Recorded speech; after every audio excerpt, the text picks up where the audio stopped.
Oke, dengan saya Asri Zainal Haq. Saya dari Prodi Ekonomi Angkatan tahun 2001, kelas D, dengan NIM 212003951. Pada kesempatan kali ini saya akan menjelaskan mengenai diskriminasi di lingkungan kerja. Yang pertama yaitu diskriminasi gender. Ini saya juga baca, diskriminasi gender. Pekerja laki-laki dipuji atas pencapaiannya, tapi pekerja perempuan tidak. Kemudian ada pekerja perempuan merasa perlu membuktikan dirinya lebih dari laki-laki. Pasti kalian sering kan menjumpai hal ini di suatu lingkungan kerja pastinya ya. Ketika ada perempuan yang pencapaiannya lebih tinggi dari laki-laki, cenderung tidak dihiraukan.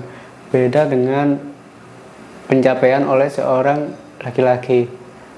Meskipun pencapaiannya itu lebih dikit daripada yang saya jelaskan tadi, tetapi dia bisa mendapatkan perhatian lebih daripada perempuan. Kemudian yaitu ada diskriminasi suku, ras, dan agama. Nah, diskriminasi ini adalah stereotip yang melekat pada suku, agama, atau ras tertentu. Karir sulit berkembang bagi kelompok tertentu.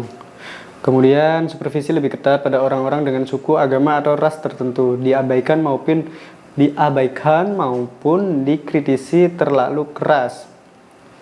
Ya, karena ada beberapa lingkungan kerja jika yang di sini adalah ras, yaitu sara, suku, ras, dan agama.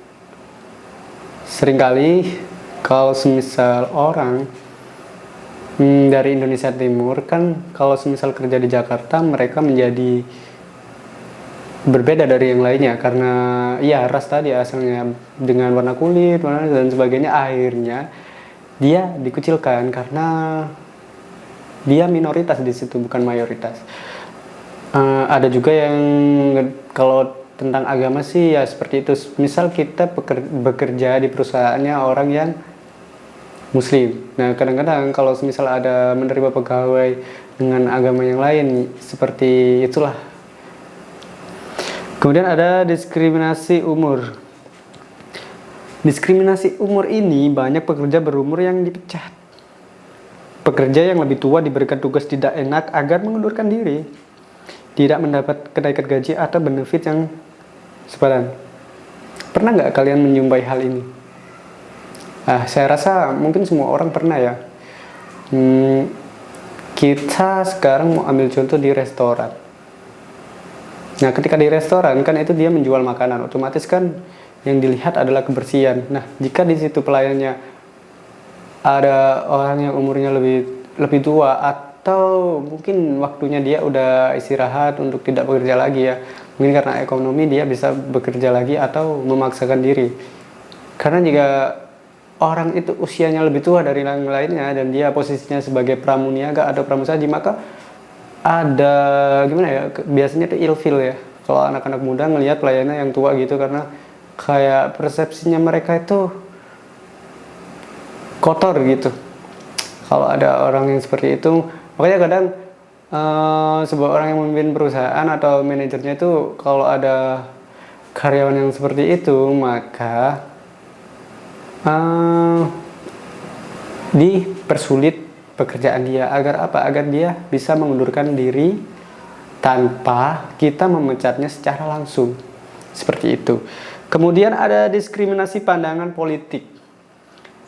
Dicerca, diancam, dan dikucilkan setelah menyatakan afiliasi politik yang berbeda. Performa kerja dan opini tidak dihargai. Ya, kita nggak usah jauh-jauh. Saya mau ambil sampel di desa saya dulu.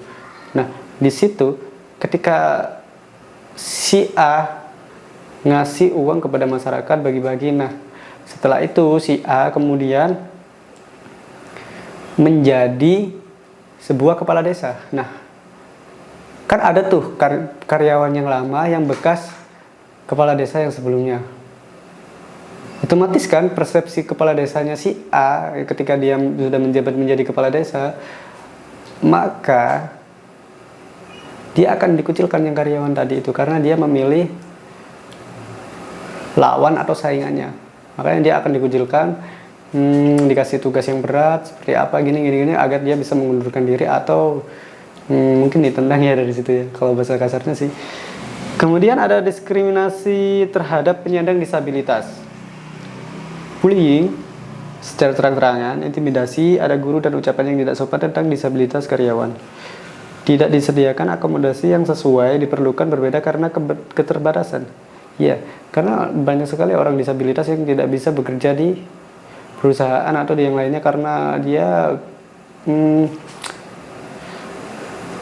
sifatnya berbeda sih. Pernah nggak kalian semisal ngeliat di toko-toko gitu ada orang yang disabilitas yang direkrut jadi karyawan? Kan enggak ya, meskipun beberapa masih ada, mungkin masih mayoritas gitu. Nah, diskriminasi ini yang paling gimana ya, saya rasa yang paling sering terjadi sih. Kemudian bullying kan masih banyak di lingkungan sekolah ataupun lingkungan kerja, karyawan yang dengan prestasinya yang nggak seberapa akhirnya dibully sama orang-orang yang lebih pintar dari dia, seperti itu. Nah, oke, itu aja mungkin tentang penjelasan tentang diskriminasi pada lingkungan kerja. Kurang lebihnya saya mohon maaf. Wassalamualaikum warahmatullahi wabarakatuh.